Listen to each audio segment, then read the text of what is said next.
Tani dimanapun berada, perkenalkan saya Ajis Lamajido, pembibit dari Desa Kelurahan Sukahati, Kecamatan Cibinong, Kabupaten Bogor, mengajak kepada rekan-rekan semua dimanapun itu berada, jangan malu untuk menjadi petani milenial. Potensi-potensi luar biasa dari pertanian sudah terbukti unggul dalam sektor ekonomi di tengah era pandemi. Ayo menanam, tumbuh subur. Mentega Citaya.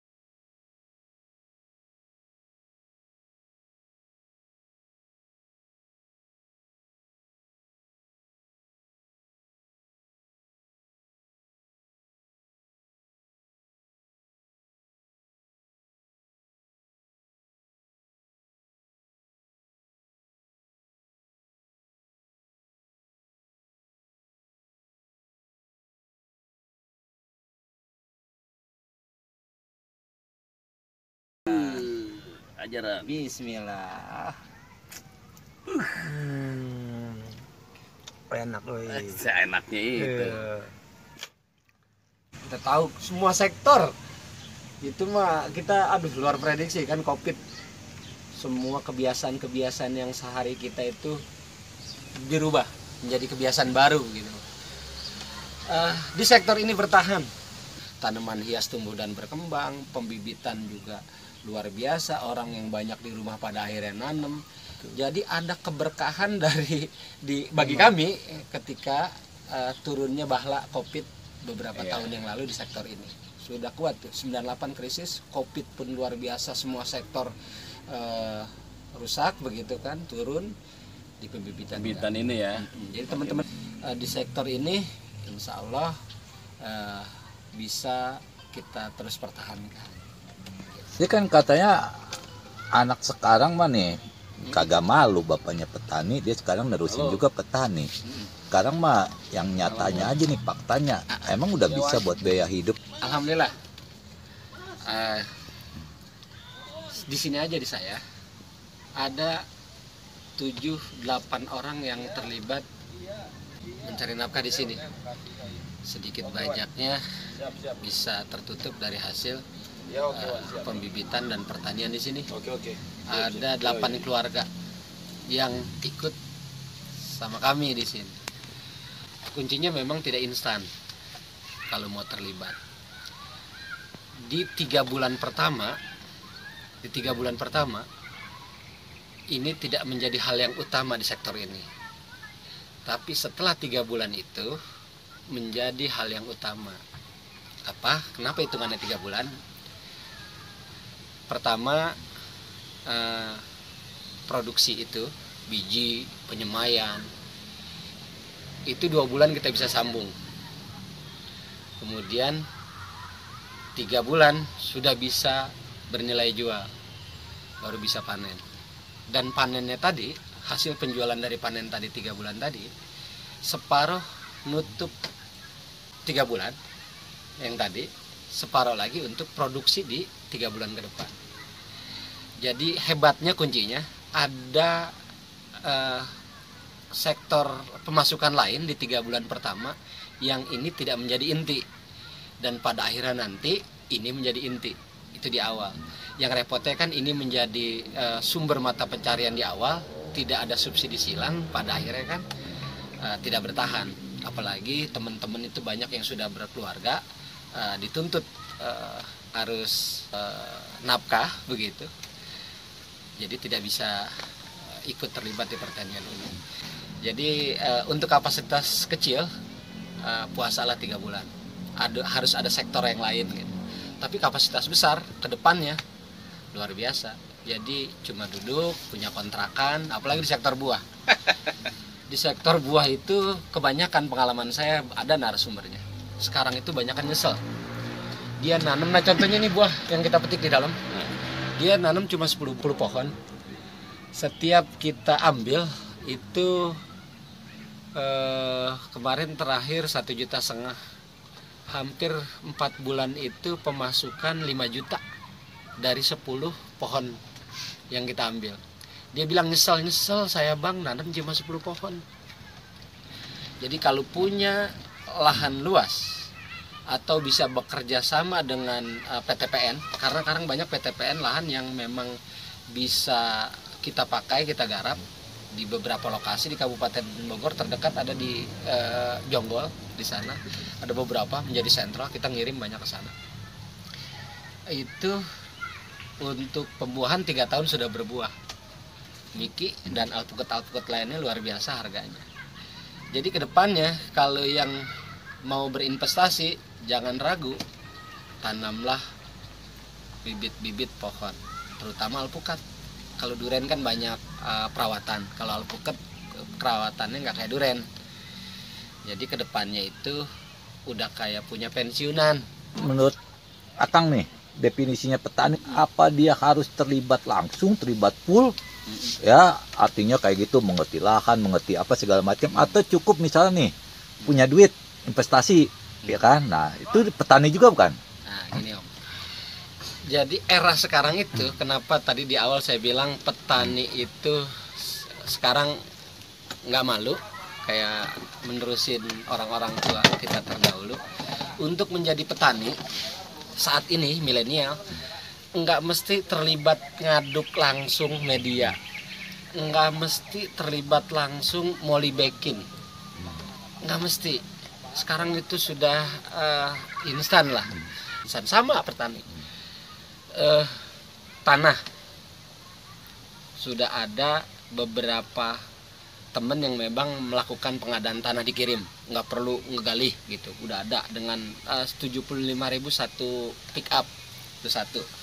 Kedua, untuk ngaduk tadi media dengan pupuk masukin ke polybag itu ada bagiannya.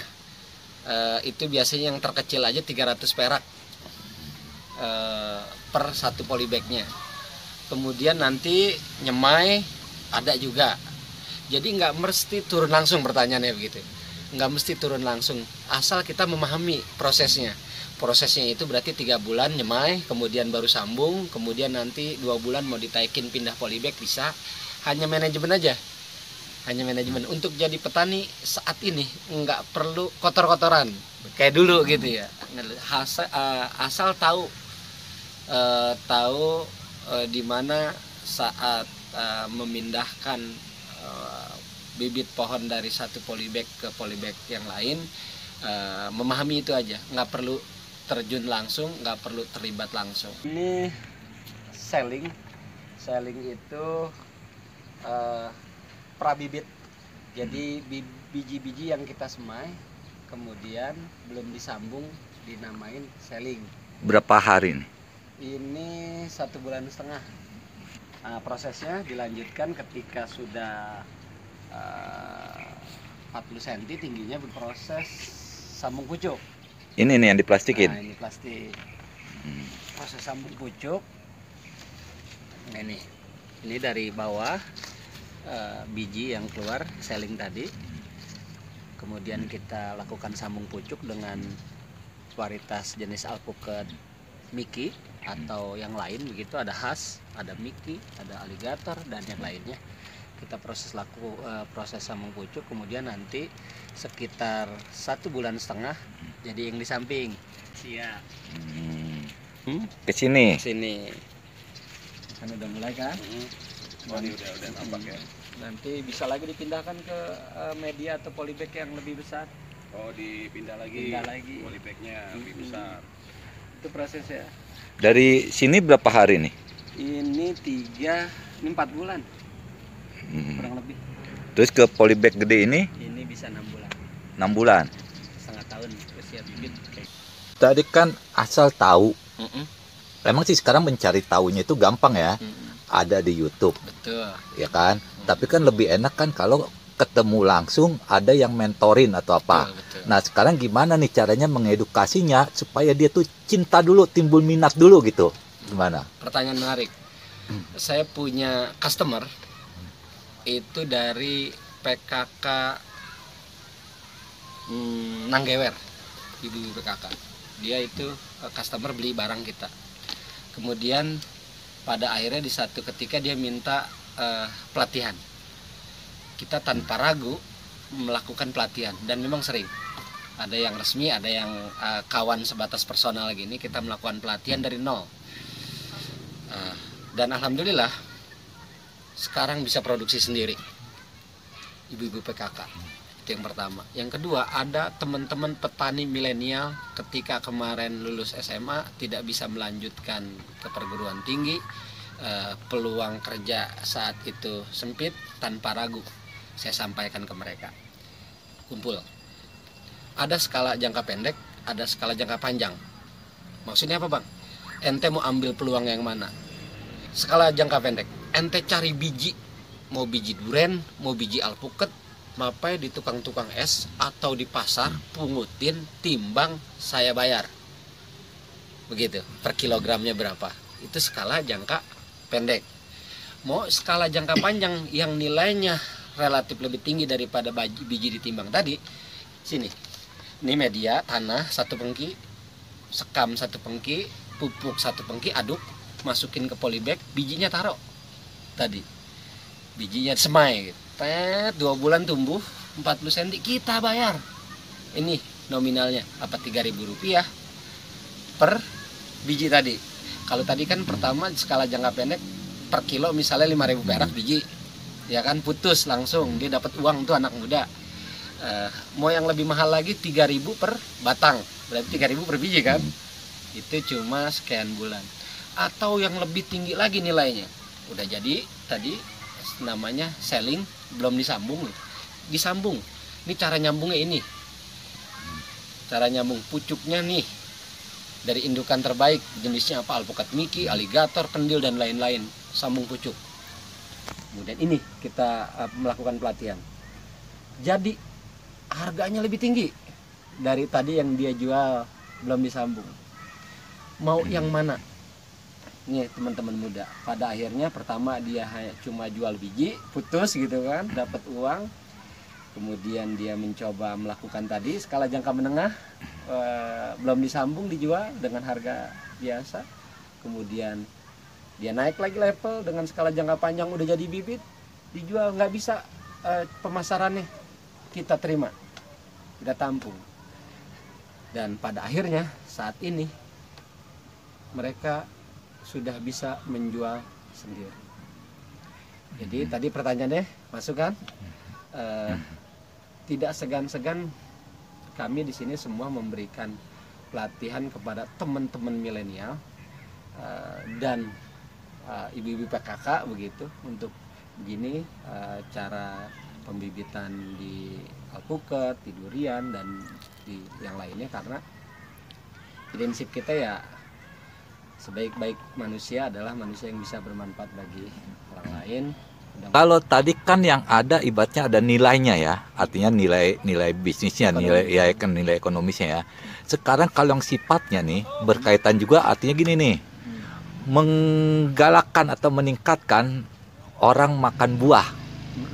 Artinya untuk orang yang sekedar hobi nih, artinya pekarangan rumahnya tidak hanya tanaman bunga, ayo dong mulai dong tanaman buah. Itu gimana saran dari beberapa bulan yang lalu saya di sini di tingkat RW begitu, PRW mau nggak bikin program yang satu keluarga satu pohon. Jadi di kampung kan banyak pekarangan rumah yang bisa ditanemin pohon, ya satu pohon lah gitu ya. Semua nih satu kakak kita bagi cuma-cuma satu pohon dengan ukuran yang relatif besar lah untuk pembuahannya lebih cepat. Jadi jangan yang kecil, yang gede, yang 2 meter. Ada 2 keuntungan. Yang pertama masuk dari pertanyaan abang tadi, menggalakkan masyarakat untuk memakan buah, apalagi buahnya produksi sendiri gitu ya, sendiri tidak beli gitu. Kedua, kita bisa menyediakan kurangnya permintaan buah itu sendiri, karena sampai dengan saat ini buat melayani pangsa pasar lokal pun kita masih kekurangan. Depok yang pusat pembuahan ini masih kurang. Karena memang ketersediaan lahan Om. Karena kalau pembuahan itu jarak tanam kan minimal 6 meter. Di kita kan Cibinong aja kayak pusat. Iya, pemerintah. tapi kan sekarang kan rame tuh, lagi rame kayak apa, buah cukup tanam di drum-drum bekas atau di pot besar ya. Artinya emang yang bukan yang buah yang lebat gitu ya. Gitu satu batang pohonnya kan kayak jambu atau apa, orang ibaratnya apa ya, kayak di bonsai atau apa gitu ya. Menanam lebih minimalis. Ya, gitu. Itu tambu lampot, tanaman buah di dalam pot. Tambu lampot. Jenis-jenis seperti jambu kristal, jeruk-jeruk, kemudian apalagi klengkeng begitu. Mudah, apalagi proses pembuahannya. Kalau jambu kristal aja nggak usah dipot, sekarang aja udah banyak yang berbuah dalam polybag kecil gitu. Tapi kalau untuk durian, alpukat, apalagi yang lain yang pohon-pohon besar, memang proses okulasi tadi kan untuk mempercepat pembuahan. Estimasi 3 tahun sudah mulai belajar berkembang. Idealnya ditanam langsung di luar pot, di luar tambu lampot. Walaupun ada, kita pun ada menyediakan di dalam pot itu jenisnya alpukat dan lain-lain. Tapi genjahnya buahnya itu nggak sebanyak ditanam di tanah Om. Kalau di drum, kemudian pemberian pupuknya pun harus melalui treatment. Contoh dah, Ada teknik ya. ada tekniknya. Kalau duren, biasanya kita pakai beberapa merek seperti Gold Star, duren. Star ya. Kalau alpukat bisa juga kita 2 kali kita treatment pakai kapur dulu mit, kemudian 10 hari kemudian aurin NPK begitu. Ada juga yang memang tanpa pupuk itu nggak ada 1-2 buah gitu, nggak segenjah di tanah. Kecuali tadi jeruk-jeruk, jambu kristal, apa klengkeng dan yang lain-lain, pohon-pohon yang sebetulnya umurnya tidak setua pohon-pohon yang tadi, begitu bisa dilakukan tambu lampot cocok buat di perumahan, ya kan, di depan-depan. Kang sebagai petani ya, peranan atau dukungan dari Pemda apa nih? Pemda terkait itu inten kan memang ada penyuluh pertanian, namanya itu biasa penyuluh pertanian Kabupaten Bogor, yang biasanya memang selalu inten memberikan penyuluhan kepada petani. Bahkan alhamdulillah beberapa tahun ke belakang tidak mudah memang itu diberikan sertifikasi petani gitu ya. Jadi petani kita di Kabupaten Bogor umumnya, khususnya di kelurahan kami, diberikan legalitas dari Dinas Pertanian, sertifikat lah. Itu di luar penyuluhan yang lain gitu ya. Ini caranya tambu lampot seperti apa, ini pemberian pupuk seperti apa, banyak yang pada akhirnya kita praktekkan begitu. Yang tadi legalitas itu karena eranya sekarang kompetitif, legalitasnya sangat berharga bagi kami karena customer kita melihat bahwa ini terpercaya, ini bisa amanah. Karena memang ketika customer minta paritas A, duren montong misalnya, duren apa gitu ya, nggak sedikit Om yang memberikan paritas lain. Karena dengan bibit yang sama, contoh di belakang kita, alpukat A itu bisa dijual 20.000 ukuran gini Om. Tapi alpukat jenis lain bisa 1 juta Om. Kalau nggak amanah, ya jenis apa aja gitu kita tempel.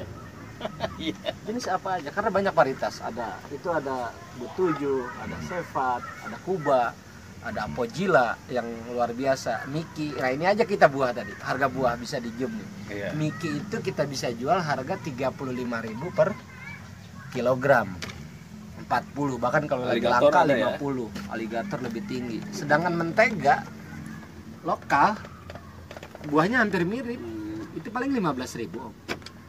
Nah, fungsi dari pemerintah dinas tadi memberikan legalitas itu menambah keyakinan daripada customer kita bahwa ini pembibit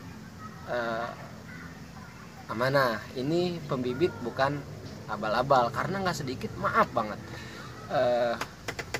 bibit A dibilang bibit B. Iya. Seperti itu, karena ketahuannya kan nanti. Nah, kalau ketika dari udah buah. dari sisi penjualan bantuannya gimana kan? Kan banyak orang, gua udah nanam capek-capek ntar ngejualnya susah. Ada ke pemerintahan. Iya. Pemerintahan itu dalam tingkatan stakeholder di sini ada beberapa pengadaan dinas itu masuk ke kelompok tani. Tapi untuk saya personal, tadi saya ceritakan di awal, saya dapat pengadaan barang di satu kecamatan tadi. Alhamdulillah beberapa tahun kemarin, berarti kan pemerintahan, walaupun pemerintahannya bukan pemerintahan terkait di sini Om. Kalau pemerintahan di Kabupaten Bogor ini masuknya biasanya ke kelompok tani. Nanti dari kelompok tani itu siapa-siapa nih, saring berapa nih dari total permintaan. Iya, artinya kan kalau kayak padi atau apa kan udah jelas kan gitu kan.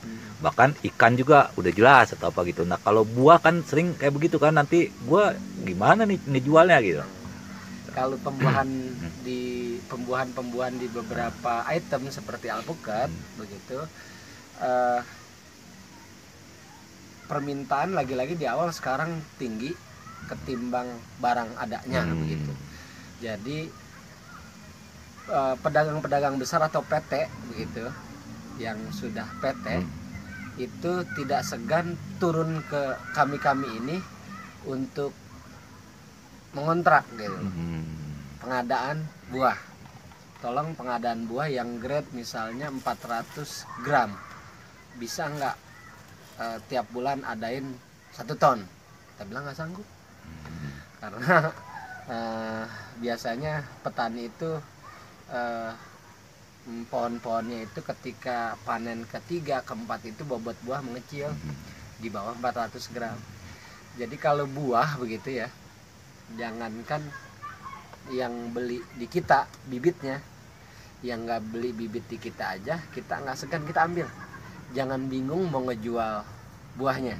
Kalau mau kontrak buah sama kami, jadi nanemlah bibit di alpukat gitu, buahnya jangan pusing mau jual kemana. Sekarang beberapa tempat kayak di Jonggol udah ada koperasinya Om. Di sana kan PTPN lahannya, ditanemin alpukat, pengadaannya bareng dari kita. Kita bilang buahnya nanti kita ambil, dia nggak mau, karena di sana udah bikin koperasi. Harga jualnya tinggi. Kemudian contoh kecil, kita upload di media aja, misalnya Facebook begitu, nggak sampai 5 jam insya Allah udah sold out. Bro, nih alpukat asli Citayam nih, liatin tuh. Wish, udah kayak apa yang buka pisang. Cobain ya guys. Nah, kayak makan bolu, luar biasa. Enak, gurih. Bobot buah ini terkecil 500 gram. 500 gram. Setengah kilo. Ini terkecil, biasanya Terkecil sampai dong. dengan 700 gram. Kita sebut lokalan Citayam. Lokalan Citayam. Emang udah lama ya bentuknya. Mantep banget. Cobain guys. Besok mampir ke Lamajido. Nih tempat pembibitan di Sukahati, Cibinong. Oke.